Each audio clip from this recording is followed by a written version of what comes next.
तो भाई और उनकी बहनों, तुम्बाड़ एक ऐसी फिल्म है जिसकी जितनी भी तारीफ करो शायद कम ही पड़ जाए। और इस फिल्म को मैं जब भी देखता हूँ तो मुझे नेक्स्ट लेवल सिनेमैटिक एक्सपीरियंस ही मिलता है। अब क्योंकि ये मूवी फिर से री रिलीज हुई है तो इस मूवी के बारे में फिर से मौका मिला है बात करने का, जिसको मैं बिल्कुल भी गंवाना नहीं चाहता था। तो चलिए चलते हैं और रिविजिट करते हैं तुम्बाड़ की दुनिया में। So hello guys, my name is Abhinav Gupta, welcome to critics Kinara. So without wasting any time, let's get to the business. अब तुम्बाड़ की पूरी कहानी लालच के ऊपर ही बेस्ड है। जहाँ विनायक को सोना पाने का लालच था, वहीं हस्तर को अनाज पाने का लालच था। अब विनायक का जो बेटा है वो अपने पिता के नक्शे कदम पर ही चलता है। जैसे विनायक को बहुत बड़ा लालची दिखाया गया है, वैसे उसका बेटा भी लालची ही है। और ये लालच का प्रूफ हमें स्टार्टिंग में मिल जाता है जब वो अपनी माँ से कहता है कि एक सिक्के से क्या होगा, हमें पूरा खजाना लाना चाहिए था। और इसलिए जब उसका भाई मर जाता है तो उसको कुछ खास घंटा फर्क पड़ता नहीं है। और फिर बड़े हो जाने के बाद और अमीर हो जाने के बाद भी उसकी भूख शांत नहीं होती है। लेकिन कहते हैं ना, लालच बुरी बला है, तो उसी के चलते वो खुद ही अपने पैर पे कुल्हाड़ी मार लेता है और भगवान को प्यारा हो जाता है। और तुम्बाड़ की दुनिया शायद कभी इतनी फेमस होती भी ना अगर इसको अलग तरीके का हॉरर और डार्क बनाकर ना दिखाया जाता।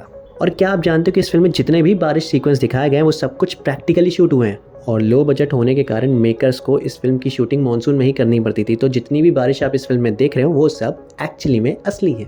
और इस बारिश और ख़राब मौसम को दिखाने का भी एक कारण था, क्योंकि वो जगह पूरी तरीके से शापित थी, तो वहाँ पर उजाला या रोशनी कैसे हो सकती है। और इस तरह के नैरेटिव्स को फिल्म में दिखाने के लिए उसका बीजीएम बहुत बड़ा रोल निभाता है। इसलिए इस फिल्म का जो बीजीएम है वो बहुत ही ज़्यादा अलग है, जिसको दिया है जैस्पर किड ने, जो कि गेम्स में बीजीएम दिया करते हैं लाइक असैसिन्स और हिटमैन।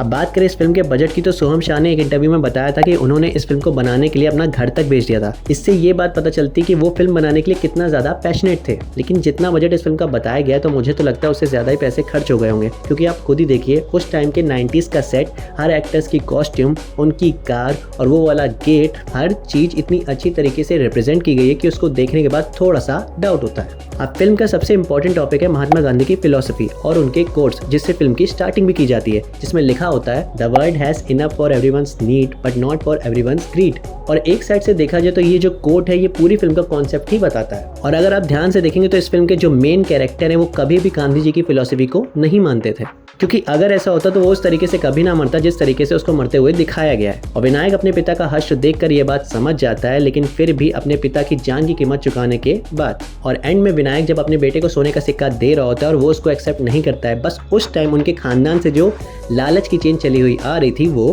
टूट जाती है। इसलिए वो गांधी जी का जो कोट है वो पूरी फिल्म में बहुत ज़्यादा इम्पैक्ट क्रिएट करता है कि प्रकृति हमारी ज़रूरतों को तो पूरा कर सकती है लेकिन हमारी लालच को नहीं।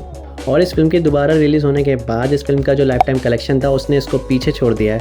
और ये जान के बहुत ज़्यादा खुशी मिलती है कि ऐसी फिल्मों को वाकई में ऑडियंस से एप्रिसिएशन मिलता है, देर से ही सही लेकिन मिला तो। और एंड में एक चीज़ और कि इस फिल्म के एक्टर सोहम शाह ने एक पॉडकास्ट में रिवील किया कि तुम्बाड़ 2 की स्क्रिप्ट फाइनल हो चुकी है और शायद नेक्स्ट ईयर से इस फिल्म की शूटिंग स्टार्ट हो सकती है, जिसके लिए थोड़ी सी एक्साइटमेंट भी बढ़ रही है। तो जब आपने तुम्बाड़ पहली बार देखी तो आपका फर्स्ट एक्सपीरियंस कैसा था, प्लीज़ मुझे कॉमेंट करके ज़रूर बताएगा। बाकी मिलते हैं अगली वीडियो में। Till then, bye bye and take care.